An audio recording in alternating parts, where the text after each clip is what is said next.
નમસ્કાર. FY BCom semester 1 company law કંપનીનો કાયદો 1.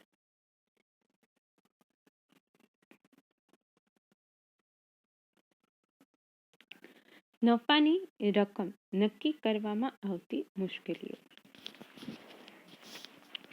હવે આપણે જોયું હતું કે નફાની રકમ વધુ પણ ન ગણવી જોઈએ અને જે ખરેખર એકચ્યુઅલ પ્રોફિટ હોય, નફો હોય, એનાથી ઓછી પણ ન ગણવી જોઈએ. તો એમાં કઈ કઈ રીતે નુકસાન થતું હતું કંપનીને. તો હવે એ નફાની સાચી રકમ ગણવામાં કઈ કઈ મુશ્કેલીઓ આવી શકે એ બાબત જોવાની છે. હિસાબ કરતી વખતે મિલકતો અને જવાબદારીનું મૂલ્યાંકન કરવું પડતું હોય. હવે આ મિલકતો અને જવાબદારીનું મૂલ્યાંકન કરવામાં એના જે નામાના સ્વીકૃત સિદ્ધાંતો છે એના આધારે જ કરવાનું હોય છે અને એ વ્યાજબી મૂલ્યાંકન કરવું આવશ્યક હોય છે. તો એના માટે મૂલ્યાંકનની પદ્ધતિ, એનો દર, આ બધું નક્કી કરવામાં આવતું હોય. જે આર્ટિકલ ઓફ એસોસિએશનમાં કંપનીની જે આંતરિક બાબતો છે, નીતિ નિયમો જેમાં લખવામાં આવતા હોય, એ આર્ટિકલ ઓફ એસોસિએશનમાં આ મૂલ્યાંકનની પદ્ધતિ, કઈ પદ્ધતિથી મૂલ્યાંકન કરવું, એ કેટલા દરે, અલગ અલગ વસ્તુના જે દર એટલે કે જે પર્સન્ટેજ નક્કી કરવામાં આવતા હોય છે એ લખવામાં આવતું હોય છે. તો મિલકતોના મૂલ્યાંકનમાં બહુ મોટો તફાવત પડે તે પણ યોગ્ય ન કહેવાય. આના કારણે નફા નુકસાનના ખાતા ઉપર પણ અસર પડતી હોય છે. તો આવું ન થાય એ માટે મિલકતો અને જવાબદારીનું મૂલ્યાંકન છે એ નામાના સ્વીકૃત સિદ્ધાંતો આધારે કરે તો એમાં જે મુશ્કેલીઓ છે એ ઓછી પડે. પછી બીજું છે માલ સ્ટોકનું મૂલ્યાંકન. હવે જ્યારે પણ એકમ છે એ એકમ પ્રોડક્શન વાળું હોય તો એનો માલ હોય, પછી અલગ અલગ જે પણ કોઈ વસ્તુઓનો વપરાશ થતો હોય એનો માલ હોય, પછી જે સ્ટોક છે જેમ કે ઓફિસ હોય તો ઓફિસનો પણ જે સ્ટેશનરીનો હોય, ફર્નિચરનો હોય, એમનો જે રૂટીન ખર્ચ આવતો હોય તો એનો જે સ્ટોક હોય. તો આવી ઘણા બધા મિલકતોમાં માલ સ્ટોક હોય, પ્રોડક્શન થતું હોય તો એનું જે રો મટીરિયલ આવતું હોય તો આ બધું માલ સ્ટોકમાં એનો સમાવેશ થતો હોય. તો હવે આ માલ સ્ટોકનું મૂલ્યાંકન કરતી વખતે એ ખૂબ જ ધ્યાનમાં બાબતો બધી ધ્યાનમાં રાખી અને સંચાલકોએ કોઈ પણ પ્રકારના એકમમાં ગોટાળા કે ગોલમાલ ન થાય એ ધ્યાનમાં રાખી અને કામ કરવું પડે. મિલકતોનું મૂલ્યાંકન ખૂબ જ ચકાસીને કરવામાં આવતું હોય છે અને એમાં ગફલત રહી જતા સાચો નફો ન શોધી શકાય અને ઘણી બધી મુશ્કેલીઓ ઊભી થતી હોય છે. એટલે એમાં ખૂબ જ સાવચેતીથી કામ કરવું પડતું હોય.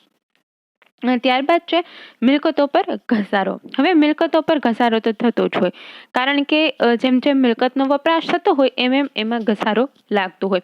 પણ એની ગણતરી છે એ ઘસારો એવી બાબત છે કે એનો કોઈ સાચો અંદાજ ન કાઢી શકાય, પરંતુ એના જે સિદ્ધાંતો છે, નામાના સિદ્ધાંતો, એના આધારે અંદાજ માત્રથી ઘસારો કરવાનું હોય. તો જો ખરેખર ઘસારો થયો હોય એની ગણતરી કરવી ખૂબ મુશ્કેલ બને છે. તો મિલકતોનો ઉપયોગ, પછી કઈ મિલકત ભંગાર થઈ ગઈ છે, ભંગારમાં એને કાઢી દેવામાં આવતી હોય, એની સેલિંગ વેલ્યુ કેટલી આવતી હોય ભંગારની કિંમત વેચ્યા પછીની, અને એની જે પણ રકમ ફરીથી મળતી હોય તો એ મિલકતોની પુનઃ સ્થાપના કરવામાં કેટલી કિંમત જતી હોય, મિલકતો ઉપર ઘસારો લાગતો હોય, ઘસારાના દર છે, ઘસારાની પદ્ધતિ છે, આવી બધી બાબતો છે. તો એમાં અંદાજ ઉપર એ કામ થતું હોય તો એનો ચોક્કસ આંકડો પ્રાપ્ત ન થઈ શકતો હોય, પરંતુ અંદાજ ઉપર કામ થતું હોય. પરંતુ ઘસારાની જે અસર છે એ ઘસારાની અસર ધંધાના નફા નુકસાન ખાતાને પણ થતી જ હોય. તો મિલકત પર ઘસારો ગણવાનું કામ પણ મુશ્કેલી ભરેલું હોય, એમાં પણ સાવચેતીથી એ કામ કરવું પડે. ત્યારબાદ છે મૂડી અને મહેસૂલી આવક, ખર્ચની યોગ્ય ફાળવણી. આપણને ખ્યાલ છે મૂડી અને મહેસૂલી આવક કોને કહેવાય અથવા તો ખર્ચ કોને કહેવાય. હવે મૂડી આવક કે મૂડી ખર્ચ એને કહેવાય કે જે ખર્ચાઓ લાંબા સમયગાળાના હોય અને જે માંથી મળતી આવક પણ લાંબા સમયગાળાની હોય.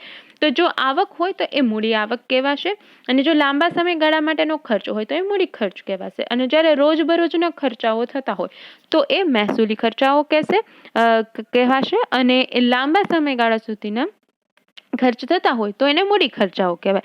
તો આ મૂડી અને મહેસૂલી આવક હોય કે ખર્ચ હોય એની પણ યોગ્ય ફાળવણી થતી હોવી જોઈએ. હવે જો મૂડી ખર્ચ મહેસૂલી ખર્ચમાં લખાઈ જાય અથવા તો મહેસૂલી આવક મૂડી આવકમાં લખાઈ જાય તો પણ એની અસર ઉલટાસુલટી થઈ જાય. એટલે એની જ્યારે ખતવણી કરવામાં આવતી હોય, એની અકાઉન્ટ્સમાં ફાળવણી કરવામાં આવતી હોય ત્યારે પણ ખૂબ જ ધ્યાનથી સાવચેતીથી એ કામ કરવું આવશ્યક બને છે. ત્યારબાદ છે ઘાતખાત અનામત અને આકસ્મિક જવાબદારીઓ. તો એ પણ વ્યવસ્થિત રીતે એ વધારે કે ઓછી ન થઈ જાય, જેટલી છે એટલી જ દેખાતી હોવી જોઈએ. યોગ્ય એનો નફો છે એ એમાં દેખાતો હોવો જોઈએ. તો ઓછો નફો દેખાય તો પણ યોગ્ય ન કહેવાય, વધુ નફો દેખાય તો પણ યોગ્ય ન કહેવાય. એટલે કે આની જે બાબતો છે એ બધી યોગ્ય રીતે દર્શાવેલી હોવી જોઈએ. ત્યારબાદ છે અવાસ્તવિક મિલકત અને અદ્રશ્ય મિલકતો.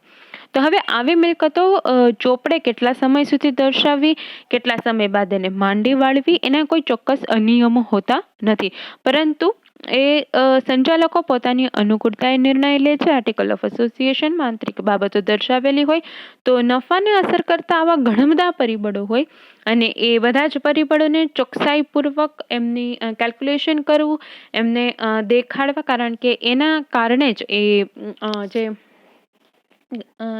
અકાઉન્ટ્સ લખવામાં આવતા હોય એના કારણે જ એના નફા નુકસાન દેખાતા હોય. અને જો નફો સાચો કે ખોટો દેખાય તો એના આધારે ડિવિડન્ડ બનતું હોય એક કંપનીનું. એટલે આ બધી બાબતોમાં ઘણી બધી મુશ્કેલીઓ આવતી હોય અને આવી બધી બાબતો છે એ ખૂબ જ ચોકસાઈપૂર્વક એમનું જે પણ કોઈ નામાના સિદ્ધાંતો મુજબ એમનું કામ થવું જરૂરી બને છે. ત્યારબાદ છે વહેંચણી પાત્ર નફો. વહેંચણી પાત્ર નફો કોને કહેવાય? વહેંચણી પાત્ર નફો એટલે કે સામાન્ય રીતે એવું કહી શકાય કે જે કંપનીમાં આપણને ખ્યાલ છે કે કંપનીમાં ડિવિડન્ડ મળતું હોય. ડિવિડન્ડ શેમાંથી મળતું હોય?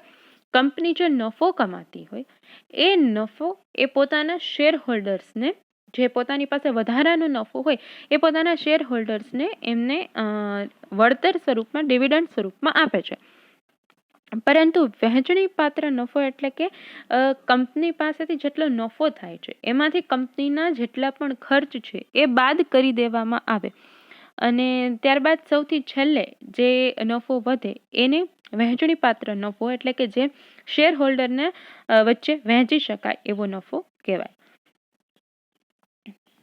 નફો વહેંચણી પાત્ર નથી હોતો, પરંતુ જે વહેંચણી પાત્ર નફો હોય છે એ જ શેર હોલ્ડરો વચ્ચે વહેંચી શકાય છે. એટલે કે કાયદેસર રીતે શેર હોલ્ડરો વચ્ચે વહેંચી શકાય એવા નફાને જ વહેંચણી પાત્ર નફો કહેવામાં આવે છે. કારણ કે નફાને ઘણી બધા કામ હોય છે. જેમ કે નફો હોય તેમાંથી જે પણ કોઈ આ વર્ષમાં જે નુકસાન થયું હોય, ખોટ થઈ હોય એ બધી બાબત માંડી વાળવામાં આવે. ઇવન આગલા વર્ષમાં પણ જો આગલા વર્ષે ખોટ ગઈ હોય તો અને આ વર્ષે નફો થયો હોય તો પણ આગલા વર્ષની ખોટ છે આ વર્ષના નફામાંથી માંડી વાળવામાં આવતી હોય, એમાંથી બાદ કરવામાં આવતી હોય. તો અમુક ચોક્કસ સમય દરમિયાન જે ચાલુ મિલકતો પરનું નુકસાન હોય અને સ્થિર મિલકતો પરના ઘસારાની જોગવાઈ કર્યા બાદ જે ચાલુ ખર્ચ છે એના કરતા આવકના વધારાને ચોખ્ખા નફો કહી શકાય. તો ટૂંકમાં એવું કહી શકાય કે જે નફો મળતો હોય એમાંથી એકમનું જેટલું પણ નુકસાન હોય, ખોટ હોય એને બાદ કરી દેવામાં આવે, ત્યારબાદ વહેંચણી પાત્ર નફો મળે. તો અને જ્યારે આ વહેંચણી પાત્ર નફામાંથી ડિવિડન્ડ આપવાની વાત હોય ત્યારે એ બાબત પણ ધ્યાનમાં રાખવી પડે કે ડિવિડન્ડ છે એ માત્ર સાચા નફામાંથી જ આપી શકાય છે અને શેર હોલ્ડરોની જે મૂડી છે ડિવિડન્ડના વહેંચવામાં ઉપયોગમાં લઈ શકાય નહીં. એ માત્ર ને માત્ર ડિવિડન્ડ છે એ વહેંચણી પાત્ર નફામાંથી જ આપી શકાય. તો હવે આપણા વહેંચણી પાત્ર નફો નક્કી કરવાના નિર્ણાયક પરિબળો વિશે હવે પછી આપણે ચર્ચા કરીશું. Thank you.